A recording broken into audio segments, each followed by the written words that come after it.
We continue our deep dive of the Awakenings block with a look at Empire at War. We talk about which cards from this set are seeing the most play and what the game will look like without them. We also look at the latest spoilers from across the galaxy and that negative point plot that was not what we expected. This is episode 105 of Return to an Empire at War. You have been well trained. No. You don't have to carry a sword to be powerful. I won't fail you. Oh, do not. I'm not afraid. There is no try.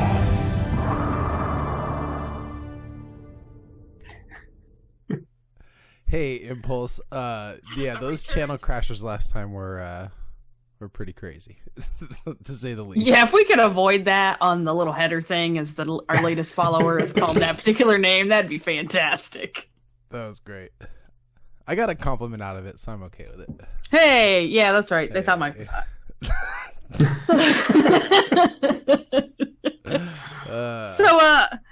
Well, first off, I guess we missed last week. Apologies, everybody. I was having a super good time with strep throat. That was fantastic.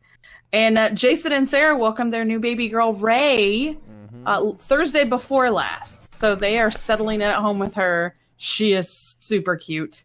I almost asked if I could steal a picture to show up on the stream. I had meant to ask him for that, but she'll probably have her debut in the next week or so when Jason's back. Yeah, we'll let him do that. Yeah, but family's doing really well. Everything went great.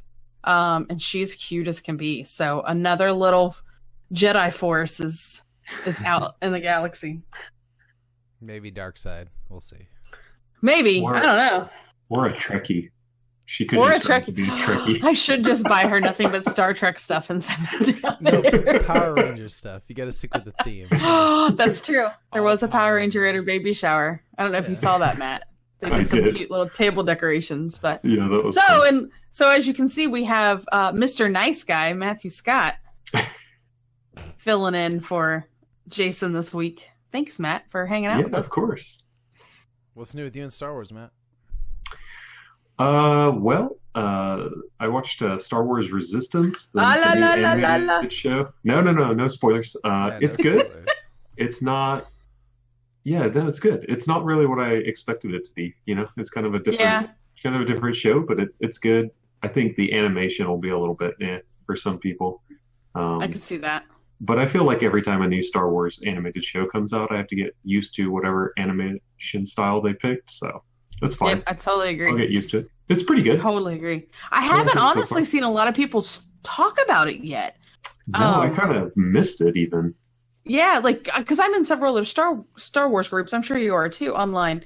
And I thought for sure, I was like, oh, I might want to not look at those. I haven't seen anybody say, other than, hey, I thought it was good. That's the most that I've seen so far. So I'm surprised that it's quieter than I expected. Yeah. It was definitely not as promoted as it could have been, I think. I agree. Yeah, I agree. Like I said, I kind of missed platforms, so it wasn't on any major networks or anything. You had to buy it on Amazon or buy it hard copy. It's on Disney XD. Is that what it's coming on? It's on Disney XD. I'm pretty sure. I thought you could only buy the series through Amazon or something. Well, now I'm questioning myself. I don't know. I got it through Amazon. Amazon was offering a killer deal on it, so I got it on Amazon and subscribed to the season that way. But it's good. It's worth watching. The first episode is super long. It's like 45 minutes or something. So. Wow. It's a double episode. I'm assuming that each week will normally be 22 minutes or whatever. So, but it was good. So that, and I kind of jumped back into X-Wing against my better judgment. So I've been playing some X-Wing 2.0. Oh, Matt. Yeah, I know. I can't help myself. It's good. It's good. You got the upgrade kit. Yeah, I got the conversion kit for the Rebels and a new core, which is like my 6th or 7th core set at this point. I don't even know. I've stopped counting and dove back in, but it's good. They cleaned up the system a lot. I like it. So that's pretty much that's pretty much Star Wars for me. Nice. Nice. What about y'all? Mike, I'm looking. Keep going. I just got back from Disneyland, so I bought more books while I was down there. Make me so sad. I found an old annual that has been kind of hard cool. to find, so Nice. got that one. It's got my buddy on the cover. And again, these Star Wars adventure books, I'm reading them to my daughter at night. Oh, fun. Yeah. So those have been taking up a lot of our time. Yeah, a lot of other Star Wars books. I've been reading a lot of Star Wars comics lately. Only because I've, like I said last show, that I found a new comic book store. So That's always fun. I've been spending a lot of time there and a lot of money. So Nice. I know, it gets out of control really fast. yeah, it definitely does. Fun fact, the comic store that was in the movie Lost Boys is the comic book store that I go to. So, Oh, nice. That's kind of cool. yeah, That's it's awesome. not the actual physical location anymore because the other one got destroyed or whatever. It's the new location is still the same comic book store.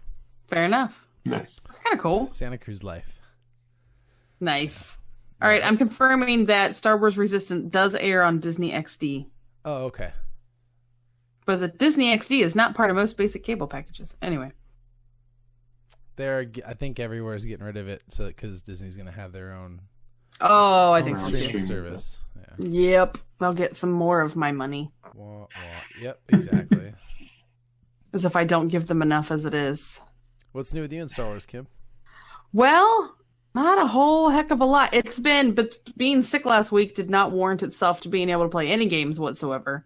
I'm getting my nephew closer to being able to understand the concept of Destiny, though. So we got to Hero Realms this weekend. He came over and stayed the night once I was feeling better. And I'm very thankful that my nephew enjoys board games. And so he came over, and so I taught him Hero Realms, and he's getting that concept. So I think that the next, because he can handle pretty good board games, but some of the card games, it's taken a little bit longer to totally get that concept to him, like that the strategy behind it, I guess, more than anything. So next go round, he said he's game for some Star Wars, because he did fine with Hero Realms. Like once we got it going and he learned the mechanics, now he kind of understands that concept. Now the only difference was with Destiny, of course, is that you're not buying cards from the pool and you're kind of doing the dice. But I think he'll really like swinging for damage. He would be an aggro deck player. He wouldn't enjoy nil or that kind of stuff, I don't think.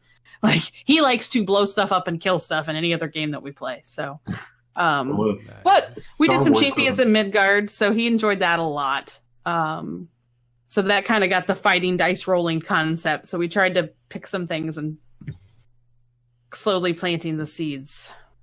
Nice. We'll see how it goes. I need somebody else to go with me on Wednesday nights, so you If just gotta Star Wars turn his doesn't dang stick- homework in. Oh, no. If Star Wars doesn't stick, just teach him the Transformers game. I know. I did watch be a all over playthrough of that. that this week. Which It's the actually, Transformers it's game? actually good. I got to watch Team Covenant did a nice stream on that. Yeah, When they've was been that? promoting A it. week or so ago. And it was interesting. Like it plays a little different. Like I found the gameplay to be interesting on that. I don't think that's one I'm gonna jump into by any means, but Oh, I did. did you? I can't understand the big cards. Like I don't know. They're pretty. I don't know. Right, exactly.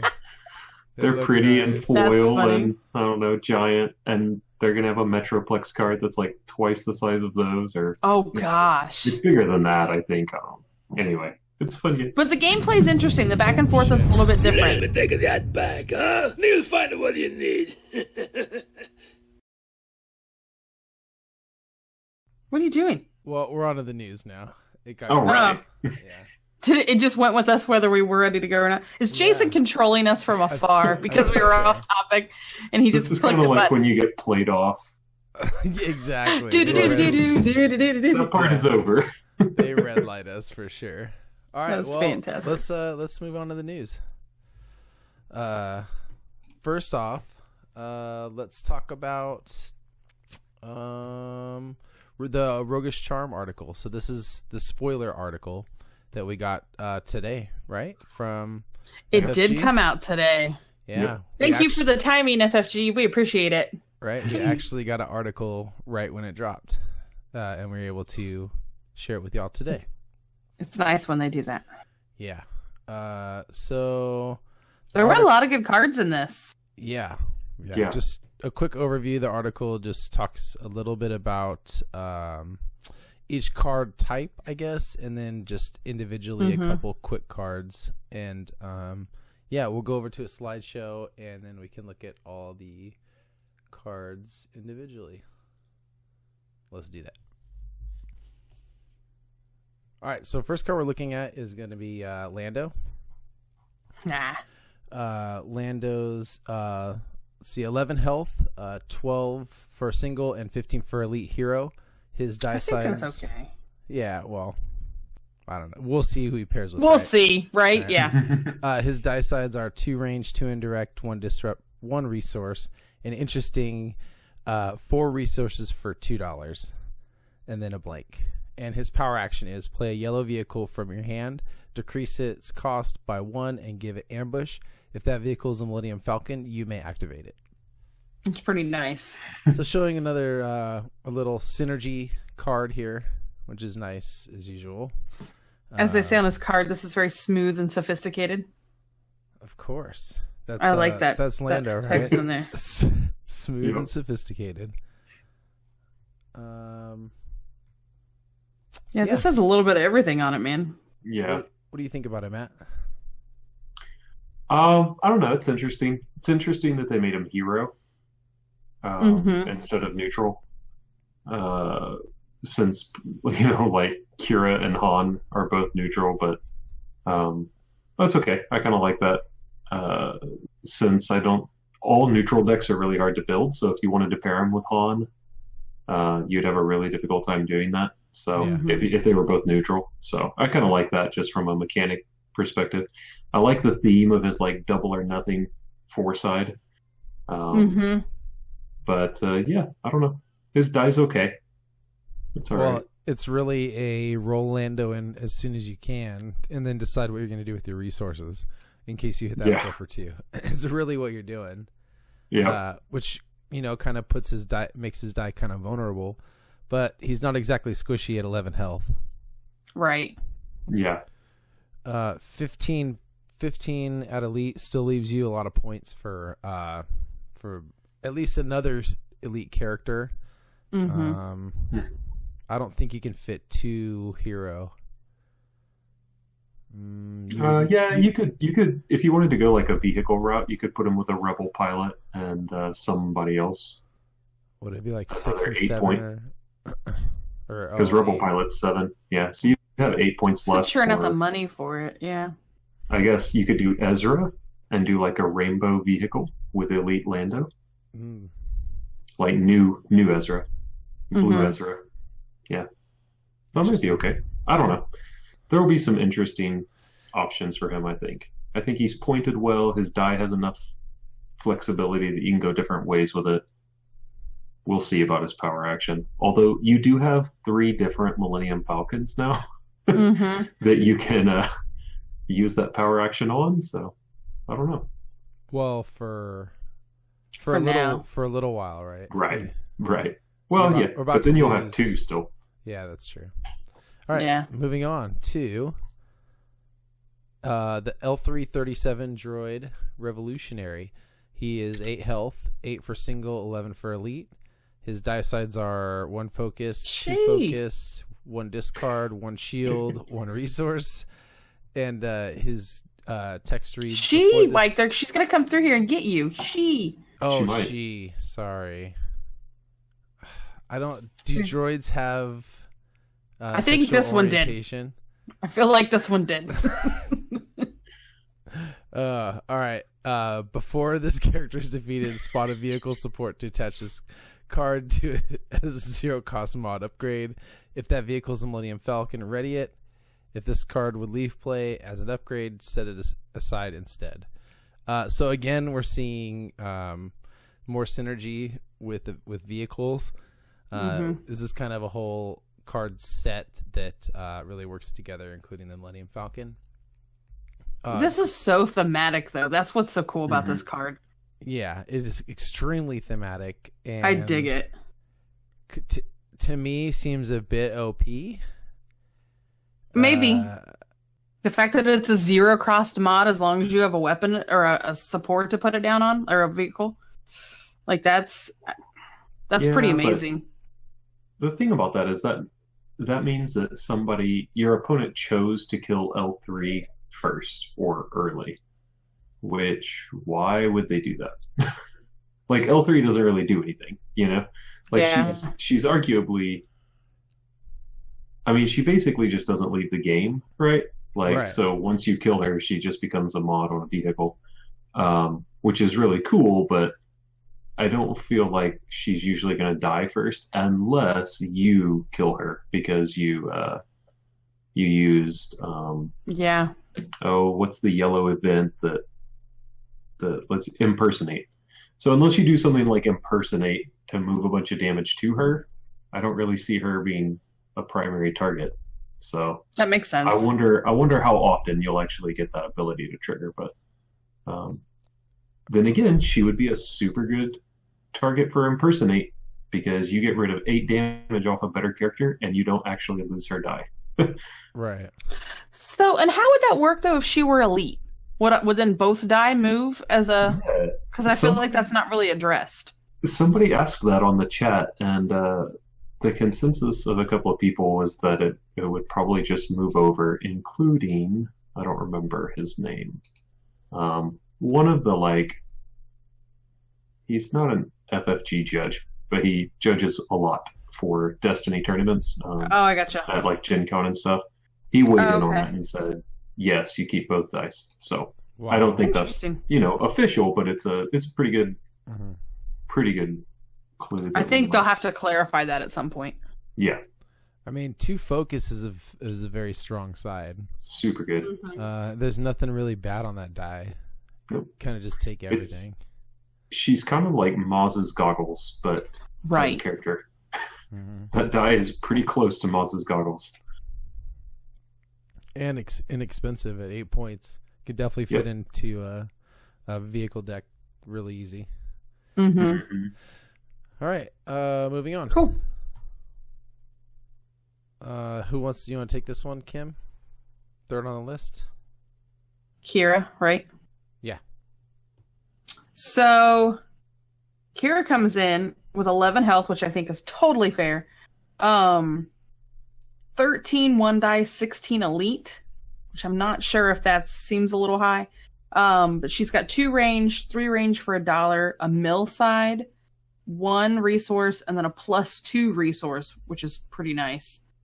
But then we see the remnants of our old friend Finn. You could include yellow hero and yellow villain events in your deck That's crazy. because she's neutral. So I would anticipate seeing her pop up quite handedly. I think I expect to see decks built with her in it with that ability. We said that about Finn too, so maybe I'm totally wrong, but I think she's more balanced than what he was. And there's a lot more good events and stuff to choose from. But now this is just events, so it's not weapons. I guess Finn was weapons, but I mean, events are extremely valuable. mm-hmm. Yeah, Go ahead, Matt. I was just going to say, I think the thing with Finn is that red villain weapons were just okay. Right But at the time. Yellow events are super good on both Mhm. hero and villain side. Yeah. Yeah. Jersey Devil saying Kira Snoke. Ooh. Be very interesting. Yeah, very valuable die sides. The 2+2 resource is interesting. We haven't seen that in a while, especially on a character. See if you had that Awakenings card that's going to rotate out. You could resolve that and get 2 resources without having to pay the extra. Nobody likes my card. I think the point costs are fair, considering that you're getting the yellow hero and villain events. Mhm. She's a pretty strong character, I think. But Yeah. Mhm. And she can pair down pretty well, I think, with some blue villain. Mhm. And but then again, that's looking at a two character. Ooh, can you meta, pair her with Maul? for with I'm just single thinking die. thematically. one die. Yeah. Although she weirdly has her damage is ranged, which Yeah. I mean, I don't know, is okay, but I feel like in the movie she was a lot more proficient with melee damage. She did work with them Vibro. That's true. Right? Yeah. Yeah, I don't know. That is kind of weird. Well, maybe she paired too well with Blue Villain in melee. That's Yeah. true. I don't know. Or again, like you can pair it with Snoke, or you get in that range as well. I think you can pair her with the new Han. Nope, never mind. You can if you put that negative point. You can, yeah. But then you're looking at mono yellow. Yep. Which I don't think that's ever gonna fly. Well, maybe if you have the yellow villain as well. Yeah, I mean, because since you can include the events with her, Yeah, that and does you can- open up a lot more options. There's some good weapons for yellow. I don't know. We'll see. All right, let's talk about the next one, Kim. Han Solo. No. Another. This is probably, what are we on? This is our third Han, right? Dryden Voss. Oh, dang it! I can't read down our list. Look, you're just mean. Okay, I was just What? gonna jump ahead to somebody else. All I right, don't like him. I like Han. Anyway, Dryden Voss. 13 health, so he's pretty dang strong, which I think is overly strong for what his thematic character is. But anyway, 15 regular, 20 elite, 20 elite. Ouch. But he has 2 melee, 3 melee, 2 focus, 1 resource, and his special that reads, shuffle your deck and look at the top card of it. You may play that card for free. So that's a new mechanic we have not seen before. I like it. Bum, bum, bum. I like it a lot. I am definitely going to be playing this card. This is a must-have for me for the next set. Now I'll be able to play sticks for blue and yellow. I think it opens up a lot more possibility and some pretty crazy 2-character combinations with some little blue support. It's like probably only going to be 3 die though, so you have to. I think it would. Yeah, you have to figure out a way to get it moving quick enough. You have to have like somehow have a really fast blue yellow. I don't know. We'll see if it works. It is a little overpriced. I don't know. We'll see. I think he is. Yeah, I don't know. Like, so on the one hand, his point cost makes him super good with Darksaber. A Darksaber on Dryden would be disgusting. Mm-hmm. Even really just a Vibro Cutlass on Dryden would be really bad. If you had both of them on there, he's swinging out a lot of damage each turn. But then his ability, like his special ability, seems like it would interact a lot better in a vehicle deck, where a much greater percentage of your deck is a card that you don't mind playing for free no matter what shows up, you know? Yeah.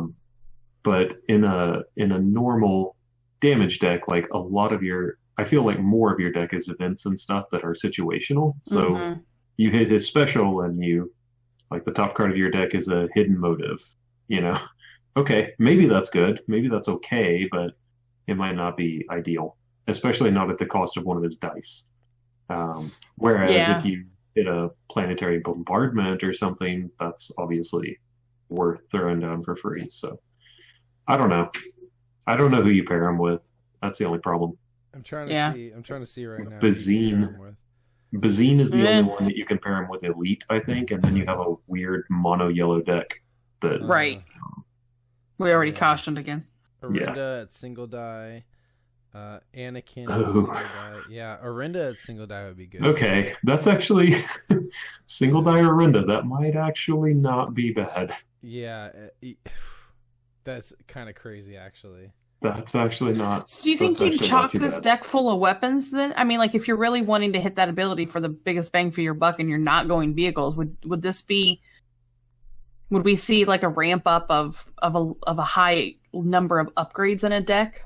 Kind of maybe what we saw in the first set, and before that kind of simmered down. Because I know early on, gosh, you were creating decks that had 19 die in it and something ridiculous. For sure, you're putting in a lot of big weapons just so that in the hopes of hitting one. Yeah, so you can hope you can hit it with that special. Yeah, but I'd never roll that special if that's how I built that deck. The only problem is, regardless of what's on the top of your deck, you used his die. Yeah. So if it's something that you didn't need or didn't want to play at that time, his die is gone out of the pool. Yeah. And if it's an upgrade that you did want to play at the time on him, that's great, but you don't get to roll it in until next turn. Mm-hmm. Which is okay because you got it for free, but it's kind of the old IG-88 problem. Like I'm spinning a die right now for a die next round. And a lot of times that just puts you too far behind the curve. So that's the other reason that I like Dryden in a vehicle deck, is because when you hit one of those big vehicles, it goes out into the field. I can roll that in this round. I don't have to wait. Yeah, that makes sense. I just don't know how you put a 15-20 character in a vehicle deck. Yeah. He really doesn't have a lot of good options for pairs. And maybe there's something else in the set, but seems unlikely with how we've seen sets before. It almost isn't going to take a set before something shows up that pairs well with him. Yeah, really Bazine, and then you're looking at mono yellow, or Orinda single die, Anakin single die. Yeah, there's definitely not much, but he has a lot of potential to be very nasty. Mm-hmm. You could pair him with Lobot, and then use his special to resolve the 3 for 2, or for 2 more, and resolve that for 5. That'd be kind of crazy. Yeah. All right, let's move on to the next one. We're looking at Wanton Destruction for 3 credits, and it's an event, yellow event, and for each character die showing damage, deal damage equal to its value to its matching character. I love the art on this card. That actually, it could be as an aside, I like a lot of the art.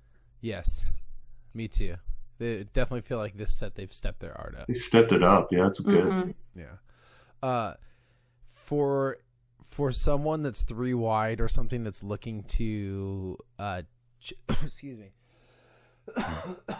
looking to chain a bunch of damage together, this could be really hurtful. You know, this could easily do 6 or 7 damage in one swing for $3. So it's very situational, but I think it'll do well in this 3-character meta. Mm-hmm. Because there's enough resource generation now to pay for it in most decks. Mm-hmm. Yeah, it's expensive, but you know, I see some 3-cost events come out now that would have been kind of surprised, like Into the Crosshairs. Like that card sees play, and it costs 3. It's really good. But I feel like there was a time where 3-cost events were just not going to happen. And you're like, I can't for that. Yeah, they very easily can be played. That's a cool one. See how much play this gets. Yep. Moving on to First Claim. It is $3 yellow villain event. Spot a yellow character to gain resources equal to the cost of a support or upgrade in play. This could be crazy if that's cool that it's just one in play. It doesn't matter whose it is. Yeah, like if someone has like an LRK or something, planetary bombardment, there's a ton of them out there where you're going to get, 3+ resources, up to 6 resources, which is crazy.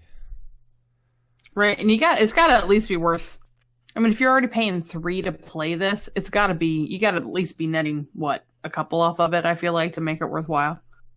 Would you really play this if the support on the table was a 4 cost, so you're really only netting 1? I mean, I guess if you just needed 1.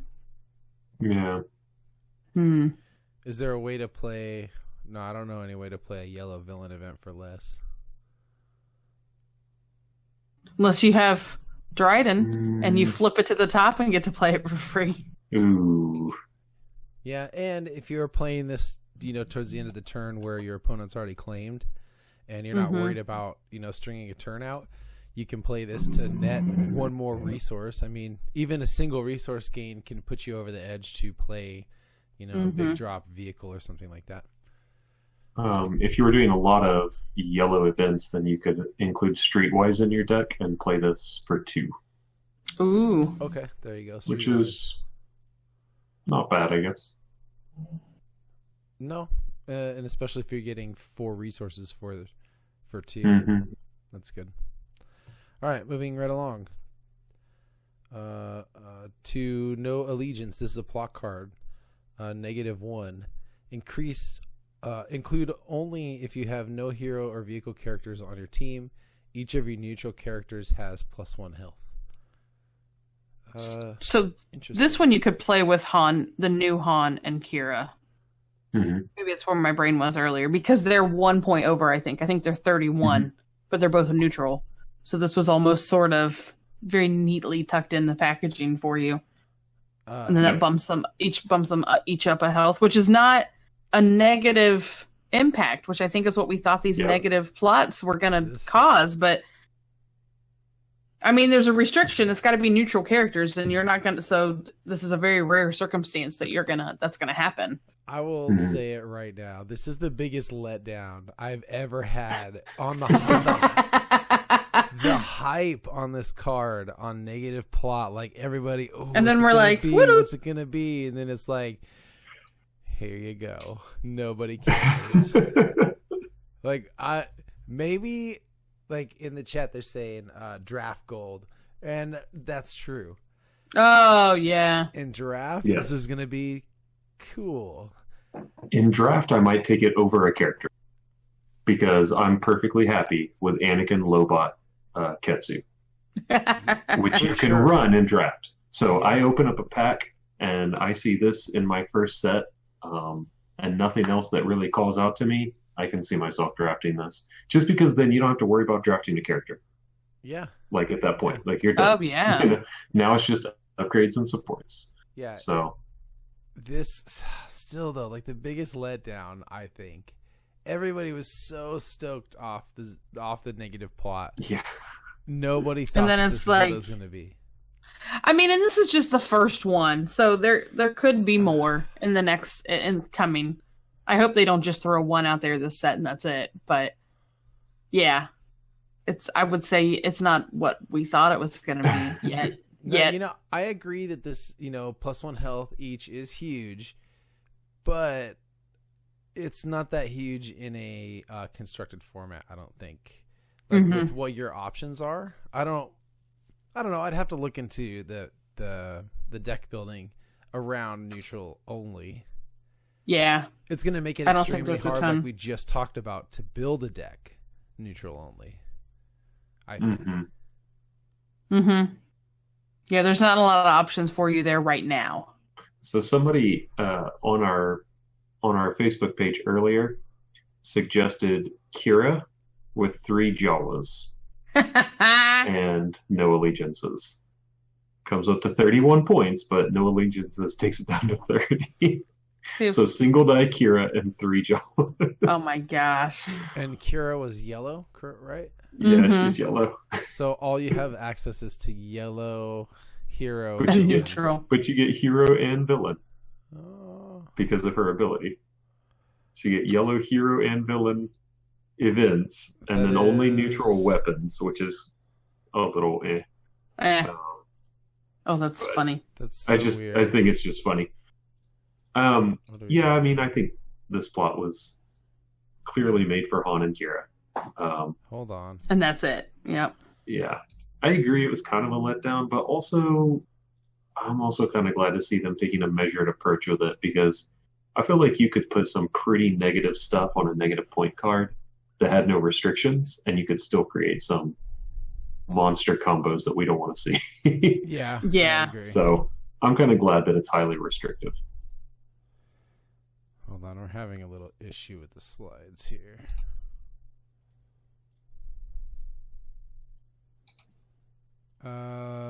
So I think that was the last one, right? Yep.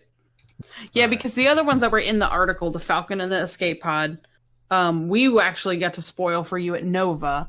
I got all excited because Han Solo's in my photo list from what I posted on the site today. And so I was just going through my pictures. So my bad. But he had already been spoiled. Right. That still brings us, 3 Hans, though? Anyway. Yeah. So why don't you do your shout out, Kim, and then we will move on to the show topic.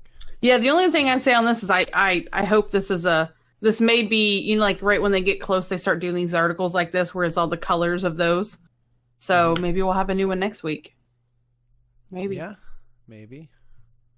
So in other news, coming up at the beginning of November, the first weekend in November, there's a lot of different organizations across the country. I know of at least a couple that I'm aware of that are doing events that are Destiny related, but a lot of them are also board game related.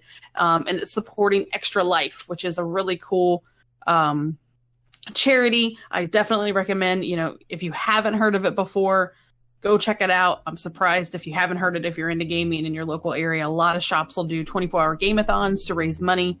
And this goes to help, sick kids. So you can't go wrong benefiting a charity like that. So as we hear about these, we'll try to share them so that you can be aware of, maybe if you weren't, of something going on in your area. So the first one I want to mention is actually in my neck of the woods. So if you're over in Central Ohio area or close to Columbus, Ohio, on November 4th, there's going to be a Destiny tournament at Ravenstone Games. The crew up there is going to hold a fun little tournament starting at noon that day. So that will be part of their Extra Life fundraising. So if you want to just, even if you can't attend and you want to get involved and you want to donate, we'll include their link in the show notes, and you can click directly from there and make a donation to their fundraising campaign, and all that goes straight to the Extra Life charity. So, all right. So before we head up into the show topic for the week, let's have a word from our sponsors. Mike, I just can't seem to get the cards I need in the booster packs I bought. I'm still missing a Mother Talzin, a Darth Maul, and I need some more battle droids. That 5-wide droid deck isn't going to build itself, and I have all these extra Yodas. Seriously, Kim, I told you, check out Armada Games. You can buy and sell Destiny cards on their website, shoparmada.com. It's just a few simple clicks and bam, you are done. I used it just the other day, and now I got two Maul Sabers heading my way. Hey, what are you guys talking about? We're in the middle of a break here. Jason, you know how you've got all those extra cards from all those booster boxes you open? Mike says you can sell them online super easy. No way, seriously? How? I've got to make room before this next set comes out. Jason, whether you're new to the game or a seasoned vet, Armada Games has just what you're looking for. You can buy and sell your Destiny singles all from the comfort of your living room. Pre-order the latest sets of boosters and find the droids you are looking for. You can also check out their selection of Destiny accessories. And you'll get free shipping on orders over $75. For an even better deal, be sure to use the coupon code TheChanceCube and receive 5% off your Destiny purchase. Visit their website at shoparmada.com. Armada Games. Get in here and game. But you know what I always say. Speak softly and drive a big tank. So as we wrap up kind of our, overview of this next set that's going to get rotated out here very, very soon on us, we want to take a look back at Empire War. Some great cards, I think, that came out of that grouping as well that we're still seeing played today. So we have those cool nerdy statistics that Jason put together for us for the last two sets. And then the three of us, of course, are going to share with you some of our favorite cards or ones that we're sad to see go. I'll be honest, mine are just cards that I really liked. So whether I've already come to the conclusion that you guys probably don't like all the cards that I like, and that's fine. It's totally fine. I've come to terms with that. You're never going to play Awakenings. It's your loss. I don't care anymore. It's your loss. So never gonna get played. It's never going to get played, and you're all suffering because of it. But whatever. Hey, I played Awakenings a lot whenever Awakenings was the only Love that set. card. Right when it was the only set, exactly. And then shoot over the shoulder, that card's gone. Yep. So, Mikey, you've got some pretty good ones. You want to start us off with what you're gonna miss, or the cards that you felt? Your two are pretty awesome. So, and I don't know. Don't let me mess up your order. If I don't know how you got it on the screen. All right, so we'll just start out with two heavy hitters here. First, Ancient Lightsaber. Just excuse me. To remind everybody, the action was heal 2 damage from attached character, then places upgrade on the bottom of your deck. Amazing. Yeah, and as soon as mill was a thing, this was like a great counter to mill, because you could just, toward the end of the game, as long as you kept this card out on the field, you could just loop it toward the end and just protect from getting milled out. Plus, it was some very badly needed blue healing. So, yeah. Ancient Lightsaber, 2-cost drop with that +3. Great card. It's going to be sadly missed. What about your guys' thoughts on that card? Oh, no, I agree with everything you said on that. And it paired so nicely with Lightsaber Pull. I mean, I don't know. I feel like, I know you're going to talk about that one in a minute, but that Ancient, I feel like those things were hot commodities when they came out. This was a set that I was lucky that I got the cards that were the hot ones, unlike when Force Speeds were out and I couldn't pull one of those to save my life. I could get my hands on Ancient, and it was such a I don't know, like an economic sort of lightsaber to get out there. Yeah, for 2 cost. That's what I loved. Good. Like, if I see it late in the game, I'm glad to see it for its healing. If I see it early in the game, I'm glad to see it because it's a great turn 1 2-drop. It has a +3 side on it. Yeah. I mean, that's crazy. Yeah, and that single shield and single resource is, still something you'll take. It's just as good as any of the other sides, really. Like you said, great beginning of the game, end of game, whenever, and a huge overshadower to the Shoto, which also dropped in this set, which was another huge card that will be sadly missed. Which I agree. Did not make our favorites list, but is a honorable mention on my part. I really thought you guys would say it, so then I tried not to duplicate this time. Otherwise, oh well. Oh, I'm gonna miss Shotos in my Kylo Price deck a ton. Yeah, for sure. And my second card was, like Kim mentioned earlier, Lightsaber Pull. It's okay. Sorry. 0 cost Spoiler. blue neutral event. Spot a blue character, search your deck, and reveal a blue weapon. Add it to your hand and shuffle your deck. Great. It's the first raking card or digging card that we saw. And it is a great one. There was plenty of sabers already to choose from and to put in your deck. Still highly played in any blue deck really now, I feel like. Except in like a vehicle, obviously. But any aggro blue is playing lightsaber pulls. So totally agree. Those are my 2.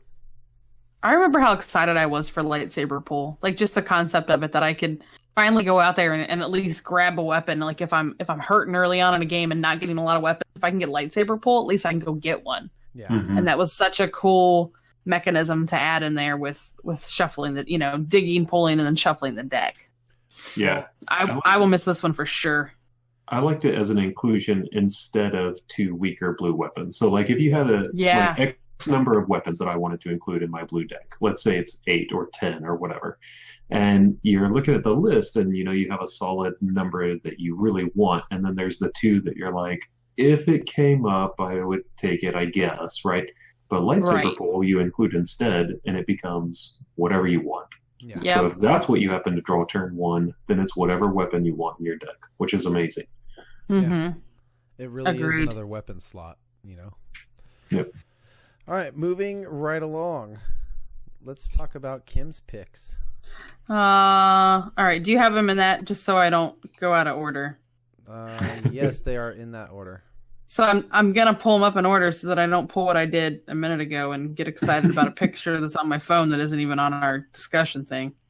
You can start with. What can I say? I like Han Solo. Anyway, so if you listen to the show in any sort of regularity, you've heard my speakings of K2SO, and I'm still upset that he just really never got up and going like you should have. Because 1, he's a phenomenal droid. 2, it was a good card, except for that whole ability kind of thing. So he was 15 single, 20 elite, which was high. I mean, it's high for what it is. His health was 12 though, which is fantastic. He had a 2 melee, a 3 melee, 1 discard, 2 shields, and a resource and a blank. But what stopped him from getting anywhere was the cost to play a weapon on this character is increased by 2 after you play or move a weapon onto this character for the first time each game. Ready him.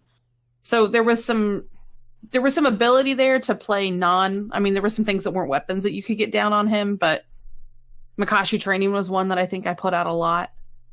But he just never found his footing.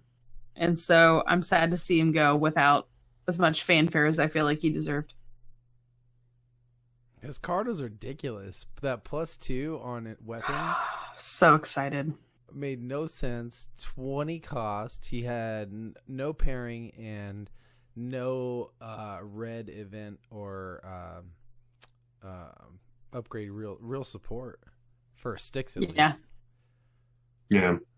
It was just a sad build. Even if it had read like the cost to play the first weapon on this character is increased by 2, then you're kind of just playing 2 for like a leadership that you don't have to exhaust anybody. Yeah. So maybe it's okay if you have a deck that can generate resources, but just every weapon you put on him increases the cost by 2. No. But one of my cards is still special. It came from friend of the show, Simon, who sent it to me all the way from Australia. So even if I get rid of every other card from the Awakening set, that K2 card will stay here because he has an he has an Australian accent. So next on my list was Endurance. So that is a neutral event. Sorry, my contacts are bad enough that I can barely read the crap on my phone. Play only if 1 or more of your die were removed during an opponent's last turn this round, and then roll one of those removed die into your pool. And I feel like we got really excited about this card and thought that it had so much like, wow, this is going to be great to include. It's only a 1 cost. We're going to use this a ton. And then I never saw it. Oh, except for in Palpatine. Yeah, it's a Palpatine card. So good in Palpatine. Yeah, that was literally the only deck to play it in. Yeah, but it was so good when you did. It was like, there was, and then, because they were like, oh, I'll remove the 3, and you're like, oh, roll it back in. Yeah. Like, it's just defeating. Yeah. I love those sort of cards that you just kind of, your opponent just went like, like, I enjoy those. Well, I don't like them getting played on me, but, Endurance gives you a little insight into seeing like a couple turns ahead, because like you roll out your Palpatine and you got that Endurance in your hand and they're gonna remove that die, and you're like, come on, just remove it, and you're just baiting. You're just like, oh, I'll play this upgrade, I'll play this event and gain a resource, and then they remove that die. You're just like, bam, Endurance. What do you think about that?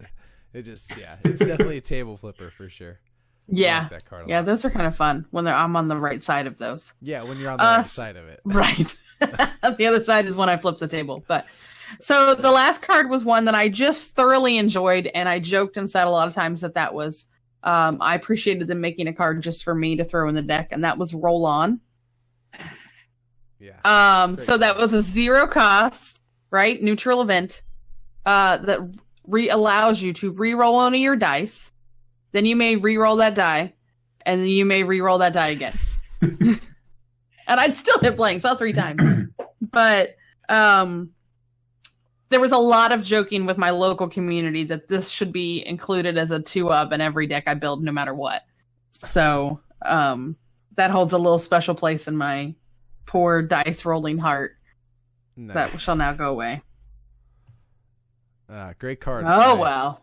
I never played it only because there was always something that was just a little bit better for a slot. But it always was like there at first. It was one of those cards that just got squeaked out. But when you build jank like I do, like you're like, throw it in. Fine. Well, like, in draft, I would always because you see a ton of them, so I would always include at least one. Oh yeah, I have a flying animal in here, but I think we're good. But if you see me looking around real weird, that's what I'm looking like. I think we're good. All right, moving right on. Yeah, it's a Minoc flying around. Yeah, I'll leave it for you guys to figure out what it is. I think it's a stink bug. All right, let's talk Okay. about Matt's picks. Okay. We're gonna start with it's the order that's on the discussion page. Okay. All right. Yeah. So Kanan.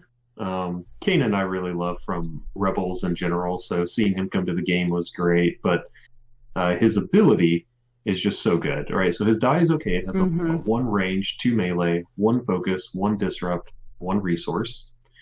And then his ability is before you take an action, you may resolve 1 of this die. So it's kind of like that yellow card Impulsive. Okay. But it's just every time you resolve one of his, before any action you take, right? Which is great.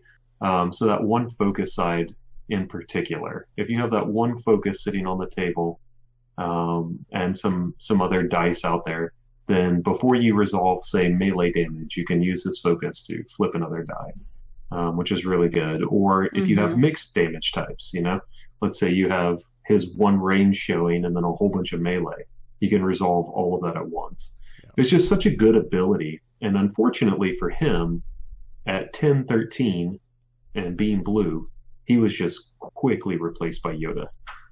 I mean, once Yoda came out, it was just, he was better in every way. Yeah. Which is unfortunate because I thought Kanan was so good. And it didn't lean as hard into the action cheating as like Yoda does with special chaining. So it wasn't as frustrating to play against. Like you kind of saw it coming and you could play around it. And, I don't know. I enjoyed it a lot. So I like that card and I will definitely miss him.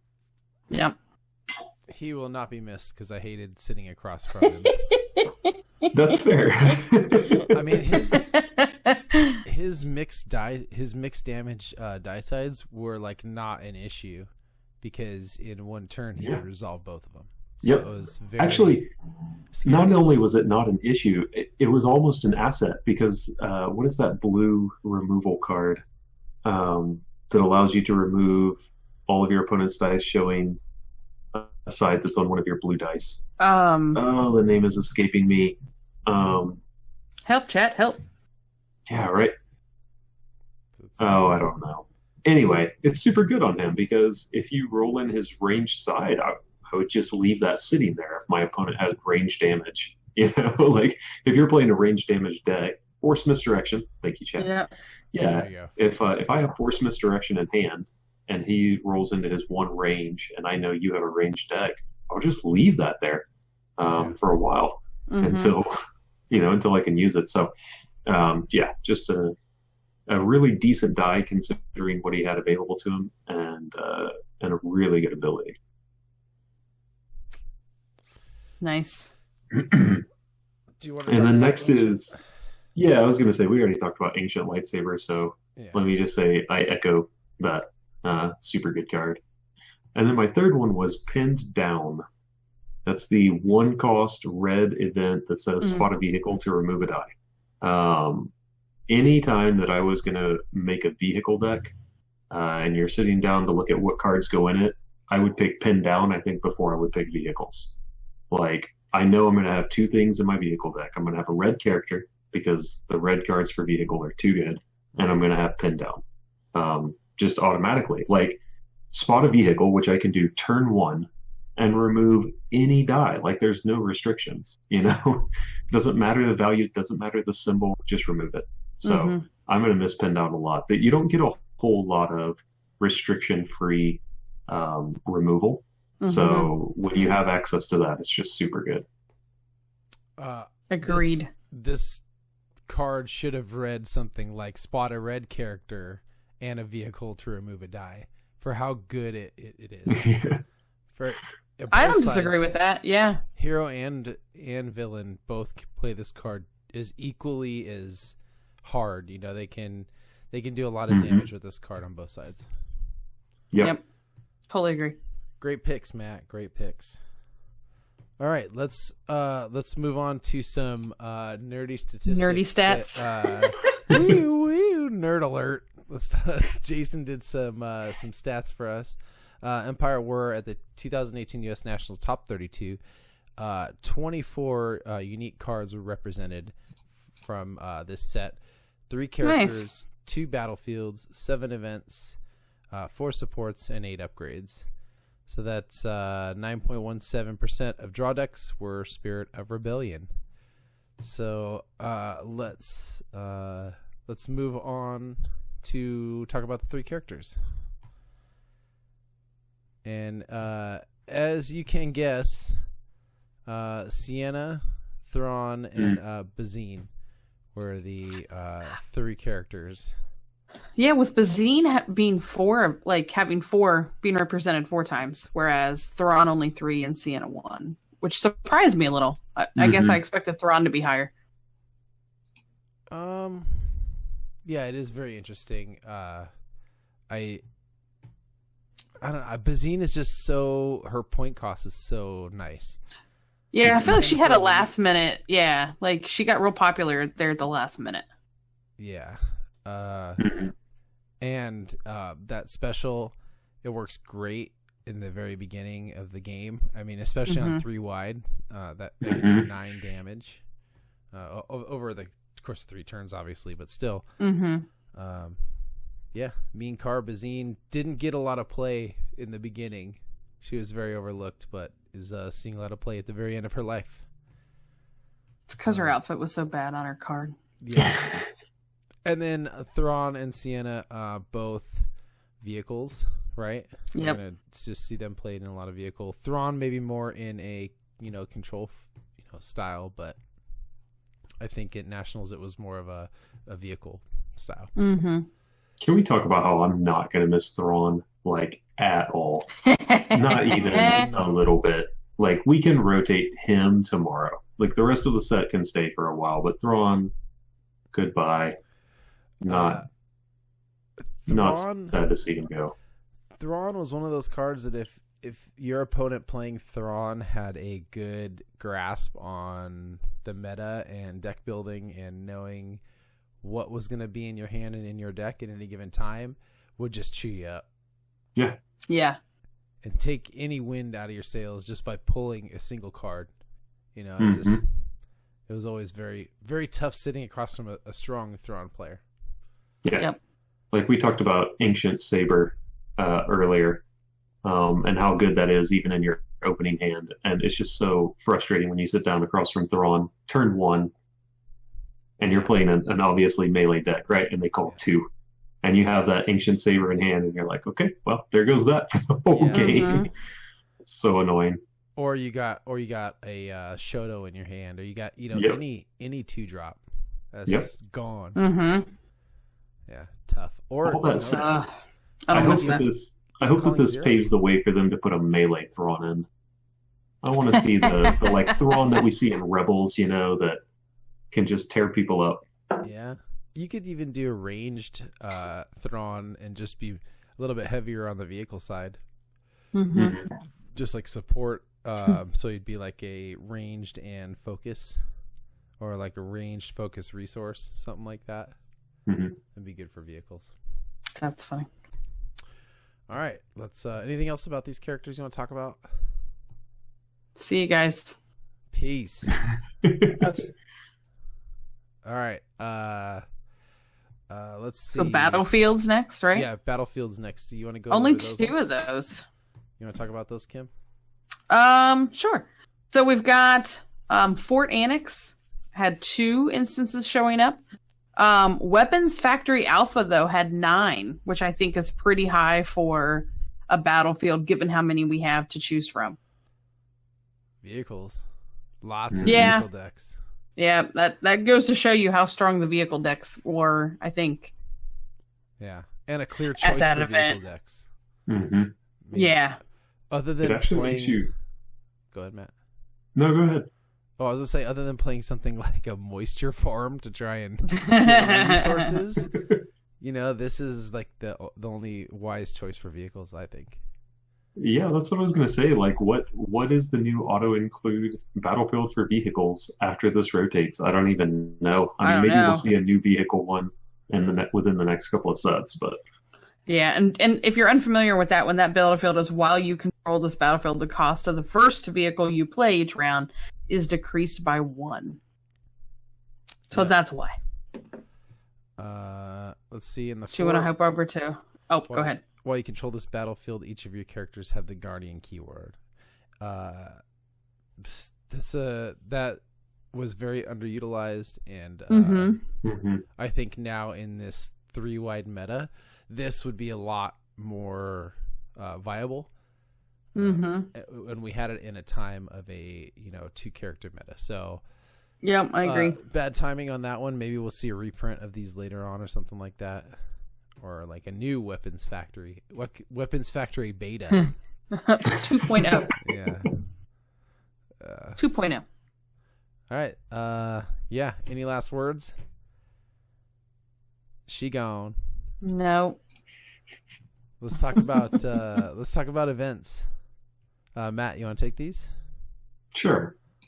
We'll talk about the first 3. All right. So, No Surrender is up first. Yep.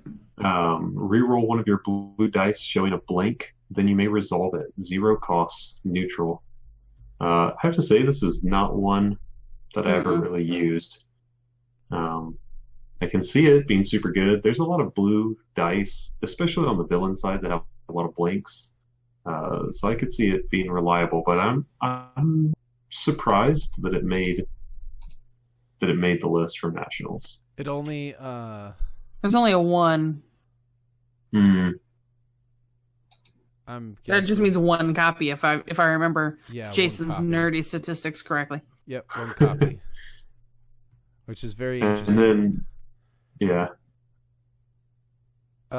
I played No Surrender quite often in my Vader deck because zero cost, and if Vader rolled out blank, you could just roll this, hit and resolve it, which was really nice. So it really took away the mitigation factor, which is always huge on those big Vader sides.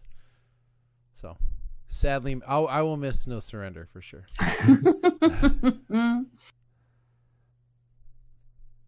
Next, it will be all mine. Yeah, it will all be mine. 3 costs, and each of an opponent's dice showing a blank to any side, then resolve any number of those dice in the order of your choice as if they were your own. It's such a mean card. Yeah. Yes. So there were 2 of these. So not a ton, but it was there. Yeah, 3 copies. 2 copies. Yeah, 2 copies. 2 copies. I'm guessing probably 2 different decks playing one-ofs. Maybe. Yeah. I can't imagine. Maybe. I mean, I would be surprised if somebody had a 2 include. This was always tough to play in that time because resources were so scarce back then that a 3-cost event that was, that wasn't. I mean, this was not a card played often back in the day, and I think it never really gained any traction. Like some of the other cards, they were in a meta that didn't need them, and now we're in a meta that I feel like could really use this card. And and now it's getting rotated out. So another bad timing card, I feel like. Yep. All right, and then Unyielding next. Unyielding, 1 cost. Resolve any number of your blue dice showing damage in the order of your choice, treating this damage as unblockable. And that was 2 copies of that. Yep. Yeah, that's a good card. I've always thought Unyielding was a really good card. It can be really powerful. It just, depends on how prevalent shields are in the meta as to whether or not you need it. But honestly, thanks to Force Illusion, Unyielding is good anytime. Because the fact that you can just resolve that for 1, and it's any number of your blue dice showing damage. It doesn't matter what symbol they're showing, and they're all unblockable. That's crazy. Yeah. I honestly don't see why this card isn't played more. I like to include it in my blue villain decks. Only 2 copies. That's kind of interesting that we didn't see more of that card. Yeah. There's just better options. A lot of 0 cost for the blue villain. So. Yeah, that was taking precedence. Moving right along. He gone. She gone. Let's talk about Rend. This is a card that will be sorely missed by everybody. I think so too. 0 cost event, neutral, discard a support or upgrade that costs 0 from play. It was really strong back in the day, and it's kind of kept some steam, but only 5 copies played in the last tournament, and I will sorely miss this card. It's like one of the few alternate art cards that you got as part of a store, like a store event that you were like, yeah, I'm glad I got that. Like, I want this one. Mm-hmm. I'm actually going to play it. I'll actually play it. Yeah. Yeah. I'm assuming it came back because of Chance Cube. That's my guess. Because this would be a real good card to take a Chance Cube out of, like, Snoke Thrawn or something. Mm-hmm. Any big vehicle deck would really get hurt. So if you're teching against vehicle, maybe Rend is, a very viable option. Yep. You have a short amount of time. Use it now. Well, you got a whole. Or you have it in infinite. Format. Yeah. You can play it in infinite. All right. Any last words on Rend? No. All right. I'm a little sad to see it go. Rend is gone forever. All right. Oh. I think I have guests at my house. If not, your dogs are saying hello. Yeah. All right. Mine are downstairs tonight.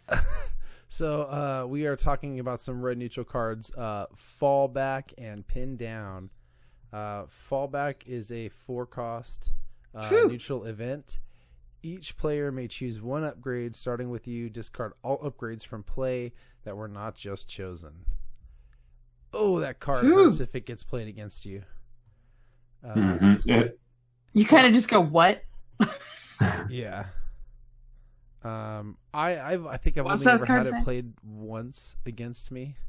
Yeah, there was only 1 copy played at. Yeah, and I wonder if it was actually played or if it was just included. If it was pitched to reroll. Yeah. It's so good in a vehicle deck. So good. Because you don't have any upgrades. Like, you don't care. Yeah. Maybe you have a chance cube on somebody. True. So you keep your chance cube, and then they get rid of most of their dice. Yeah. Yeah. I could deal with that. And for resources in a vehicle deck is not a huge hurdle. Especially with some low grade droids or something, just gaining you resources early on. And the next card, Pin Down. This was 2 copies, and it was 1-cost event that reads spot a vehicle to remove a die. We already talked about this card. One of Matt's favorites. Sorely missed. Any last words? Shigo. No. Now, we don't even need to talk about this next card. Don't say the name of this card in my presence. That card is Truce.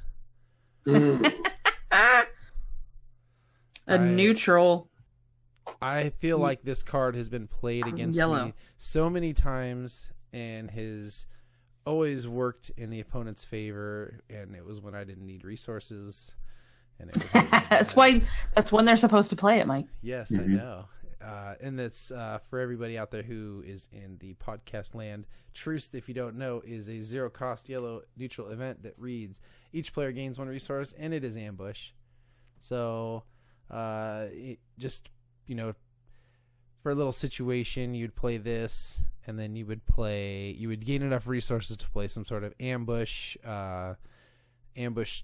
upgrade on, say, Rey, and then roll all her dice in, and then resolve dice on you. So it was a chainy action cheating card that got a lot of good action cheating rolling because it gained you 1 resource. So and there was 6 copies of this played for very good reason. Yeah, so that's the highest number of events from Empire at War with that card. Way better than Enrage, which would give you 1 damage. And 1 resource. I love Truce. I mean, this was on my list for my top 3. It's just I like the other 3 more, but I've played Truce so much. I should have thrown that one in there. Yeah. Yeah. Tough card. Hurts real bad. Mike's not sad to see it go. Not at all. I like it a lot more than well connected. I remember for a little while people liked Yeah. well connected a lot more because it doesn't give your opponent a resource, but it also doesn't have ambush. I mean, Right. if The I'm ambush is killing worth my it. opponent's character with ambush, I don't care if I gave them a resource. Exactly. exactly. Yeah, the ambush is worth it. Agreed. Any last words? Never again. Make my Cappy. Do you have to look at that card? All right, let's move. Ooh, excuse me. Let's move On to the supports. On the supports. First things first, we got Darth Vader's tie a ton. advanced. No, Just not one a of ton. those making an appearance. So Just one of those. Good thing about it, its special side, spend 2 resources to deal damage to a character equal to the damage on it. Late game, that can be brutal. yeah, Mhm. You know, if they got 6 damage on them and you hit them for another 6 for 2, that like hurts. see ya. That hurts real bad. Mhm. And 4 cost for a vehicle is not that much. It's just because it's in blue villain, and I don't think Yeah. there's very many blue villain slots for a vehicle. So Mm-mm. maybe that's why we're only seeing 1 copy, but it doesn't matter anymore. It just never took off. She gone. It's flying out into the galaxy. Yep. Next we got Tech Team. This was the most played. Yep. No. It Yeah, wasn't this had the most. most. This was the most, at least out of the set. Out of the supports. This was the most. Yeah, out of the supports. Yeah. Mhm. No, I And have to say. That is. Oh Tech yeah. Team. You're right. Yeah. I'm sorry. You're right. Yeah. And before I know you where you're play a going there. support, you may exhaust the support to decrease its cost by 1. This Whoop. is such a great card. Tech Team will be missed by every vehicle player. Every vehicle player. Mhm. Yep, I I think agree. it's like Pin Down and Tech Team are your 2 musts, Mhm. right? You know. Yeah. Moving on, running interference and Hate this card. Hate this card. Yeah, this card can go away. It could have gone yesterday. Far away. It's a hero support that reads, after you take an action, you may exhaust the support to choose an opponent. That opponent cannot take the same action that you just took on their next turn. And I even play heroes. I just think it's, I don't know, like it's a jerk card, I guess is the.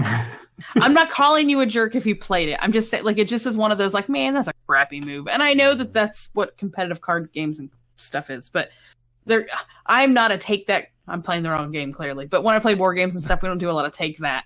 And so this one to me was just over the line of take that, of like, man, that's a really crappy, Yeah. and trying to keep it straight. And I just hate this card. Yeah, very tough. It can go. Matt, thoughts? Yeah, it's definitely frustrating when it kind of shuts you down, but they errated it, of course, to be set aside after its use, so that was helpful. And then It was. remember they And then it fundamentally was changed the pointless. game rule for this card. Running interference is why we can now discard to reroll 0 dice, which you couldn't always do. Yep. So we can always remember it as a card that forced them to change the rules of the game. All right. Next is It's a dumb rule. is a Houndstooth. Yeah. This is a great vehicle. After you activate the support, you may remove whenever yellow character die to gain 1 resource. The reason this card was so great is like you could just parlay those resources into a lot more. 4 for 2, 2 for 1, 3 shields for $1, shield and a disrupt. Yeah, great card. We had 3 copies of it played, and yeah, be sorely missed. Any last words? See you supports. Let's move on to upgrades here. 2 red upgrades. Here we had Natural Pilot and the T7 Ion Disruptor Rifle. 4 copies of Natural Pilot and 1 copy of the Disruptor Rifle. Who is playing Natural Pilot? I literally never saw Natural Pilot played ever. I never have either. Was that in a? Hang on. But I feel like it was in a Snoke deck, but I'm I not was going to gonna swear to say, I'm that. guessing it's in a red villain vehicle deck, which is where a lot of these cards obviously Yeah. come from. But Because I feel oh, like, no, I yeah, never saw this. when I was watching the stream from Nova, that's the only time like I ever saw it. Yeah, +3 range is a huge side, and 2 That's focus. what, yeah. For sure. The 2 focus. +2, +3. It's the 2 focus, yeah. 2 focus is so good in a vehicle deck, and then. But then it lets you ready a vehicle. Snoke. Yeah. Yeah, but then it lets you. After you activate that character, you can ready a vehicle, so you can roll one out, and then turn around, activate that character, and then reactivate that weapon or that vehicle. So that's. I saw it on the stream. Like, I didn't see it in local play at all, but I did see it on the stream for Nova. Once we get, for that brief period of time where this card is legal and we have vehicle mods, I wonder if it will become more maybe. Because you get to ready a vehicle that has a bunch of mods attached to it. Yeah. We don't really know how the mods work yet, so I don't know, but... Very curious. Yeah. So we got a couple guns. Yeah. 1 copy. It's got a very interesting action. Discard a card from your hand to turn it to a dice side that has a value 1 higher than the value showing on it. And then it goes 1, 2, 3, 4, 5. 4 and 5 are cost 1. Interesting. I've never had it played against me. I've never played it. Too costy for me. Too many ducats. Yep. Yep, I agree. I won't miss either of these cards. Sayonara. All right, let's talk about 2 cards that will be missed, though. The LL30 Blaster and the Reli V10. They were... That mortar gun. Whew! Yeah, the mortar gun is crazy. The LL30, though, ambush and redeploy. Villain. That's huge. Yellow, 2 costs. Turn another one of your dice to a side showing range damage on the special. Pretty crazy. The mortar gun had an action, spend 2 resources and remove this die showing range damage to deal that damage to each of an opponent's characters. 2 cost to potentially deal 6 damage. Yeah. Interesting. Let's see. We had 1 copy of each of these. So not a huge showing, but no. But I think LL was probably the more. Was the better of the 2. I would agree with you on that. Set. Yeah. I really enjoyed playing LL30 for back into the day. LL30 showed up a lot more. I do super hate that card, and I'm not going to be sad to see it go. But Relby got really gross. I mean, because you could deal 3 damage to each of an opponent's characters, so 6, 9, 12 damage. Because it doesn't matter that it's a modified side. That's right. Yeah. So you can, I mean, it throws out a lot of damage. It's gross. All right, moving right along. We got Shoto lightsaber and Ancient lightsaber. I feel great lightsabers. Yeah, we talked a little bit about Shoto. After you activate attached character, if you have another blue weapon, you may give it 1 shield or remove 1 shield from a character. Another 2 cost lightsaber, which played great with the lightsaber pull. Great card. Yeah. Same with Ancient. They'll both really be missed. So 4 Shotos, only 9 Ancients in that top 32. I think blue aggro is really kind of getting pushed out with all the vehicle. I think we'll see it come back, but we'll see. Vehicle's losing a lot this next time, so we'll see. Yeah. All right. The next slide has our card that has the most plays on it. What do you guys think in the chat? What do you think is the most played card from this set? Bum bum bum. Give him a few seconds. We'll talk about the first. Or one. Shout out at home, and we'll see if we hear you. Yeah, just shout it real loud at your computer, especially if your kids are asleep or your parents. All right, we're gonna go on to the slide. Bam! It was not EMP grenade. Dang it! EMP grenade was 1 copy. I'm so sure. Chance cube. Our namesake. 32 copies were played. And this was a card that I felt like when it first came out, everybody went, seriously? Like, that's worthless. And then all of a sudden, oh, hey, this is okay. to this is kind of helpful, to this is like I don't want to say must include necessarily, but clearly it was well represented. Yeah, for sure. I mean, in some decks, it really did become a must include, and I agree. When it initially came out, everybody Was said, like, "Oh, seriously? half of it is blanks. It costs a resource to roll it in. At best, you're going to get a 1 or 2 return on your investment each round." And considering all the blank sides, that's not that good. But turns out it was super good. Turns out You it just was. need to pair it with some reliable focus. Yep. Pay 1, focus it to 3 every round. It was hurt. All right. Sad to see the chance cube go. There can be no mistakes this time. So last week we wanted to know which cards were must includes in your deck from Empire at War. And you did not disappoint. You gave us a lot of great options. Chris mentioned Thrawn. 2 thumbs down, buddy. Sorry. But he does hope that there's a like kind of like what Matt said, print or redone character. But he's my favorite card from EAW, and I guess it was his favorite Star Wars character. So I'll give you a sideways thumb instead. Stick to How's your that? thumbs down. Stick to your guns, Kim. Don't be wishy-washy. If you're gonna talk crap to our listeners, you should at least stick with it. Nah, I'm generally a fairly nice. Sometimes I'm a nice human, but. Let's see, Michael, go ahead. I was gonna say, you guys feel free to shout out some of what you thought were some of your favorite responses. I see some Chance Cube love. I'll read Michael's. When I first saw the 50% blank sides and the pay per use mechanic, I thought there was no way I would ever use it, but the Chance Cube has become a go-to resource generator in nearly every deck. I especially like the use it with price when I've got the battlefield.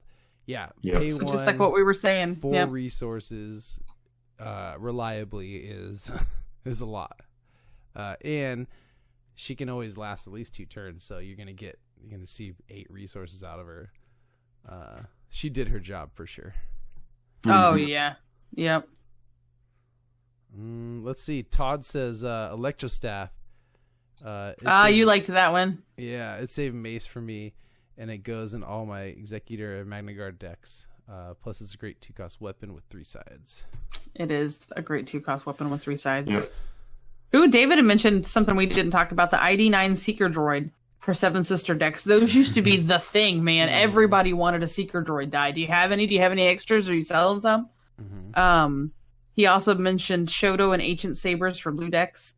Weapons Factory Alpha for vehicles. And maybe Truce for yellow decks. So a lot of you guys were hitting on the same point that you're going to miss the same cards that we saw represented in those top 32 decks. Some that we mentioned that we're gonna miss. Ryan mentioned Lightsaber Pull.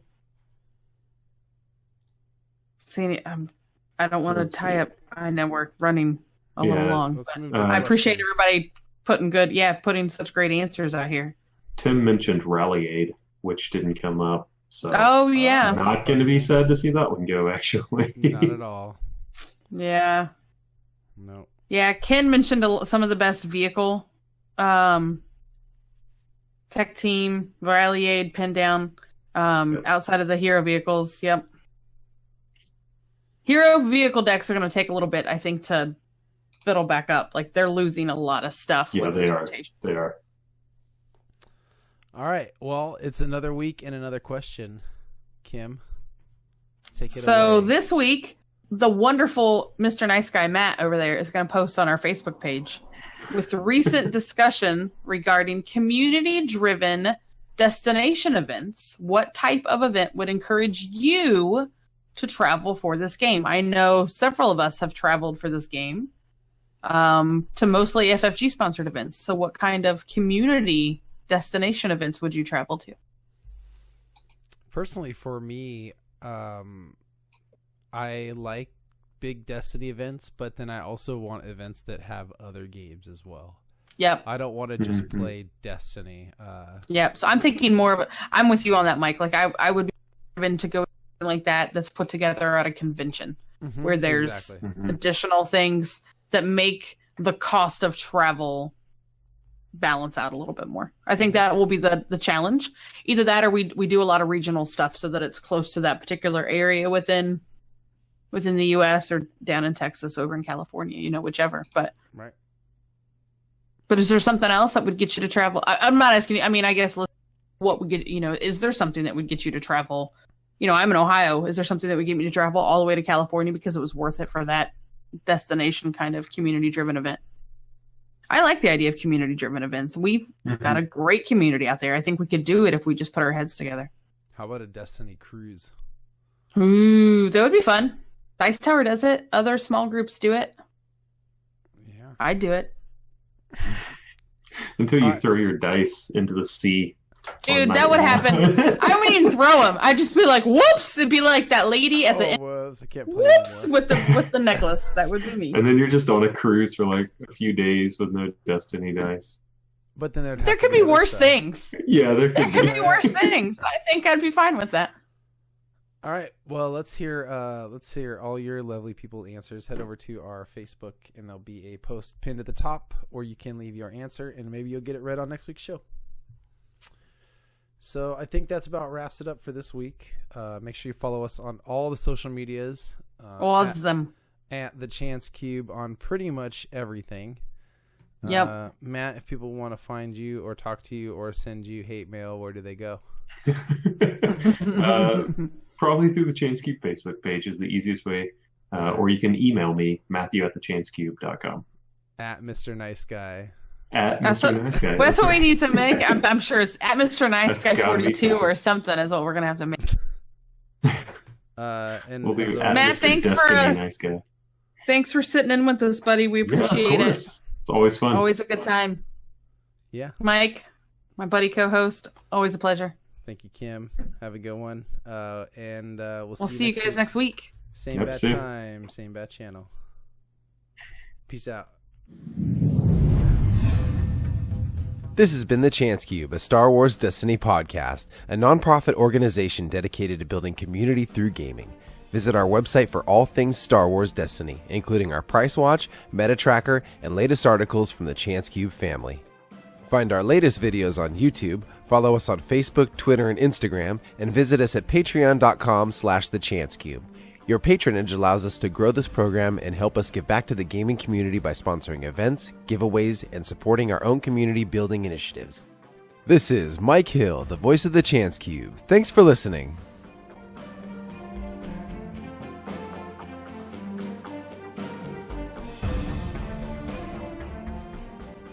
The Chance Cube is not affiliated with Fantasy Flight Games, Lucasfilms, or the Walt Disney Company.